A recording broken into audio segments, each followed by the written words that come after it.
All right, Jeannie, thank you. Well, just 47 days to go until the Republican National Convention is scheduled to come to Jacksonville. And as I mentioned a moment ago, Mayor Lenny Curry, who invited the convention to come to the River City, is right now self-isolating at home out of an abundance of caution. But the preparations for the RNC, they are moving forward. Alex Ositis is on your side taking a closer look.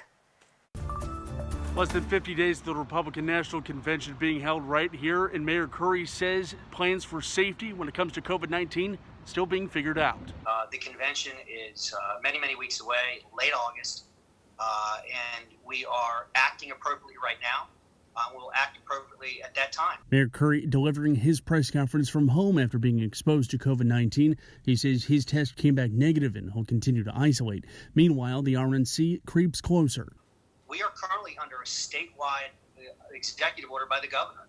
Facilities cannot participate in anything over 50% capacity. That's where we are right now. And so we're just going to continue to evaluate as we move towards that date. Party organizers have said participants will be tested before they're allowed into the convention. Just last week, the city issued a mask mandate, which Curry says is one of the few tools to stop the spread as more tests come back positive. Short of pulling really painful levers, we've all got to act responsibly. Mask is the easiest way, social distancing is the easiest way.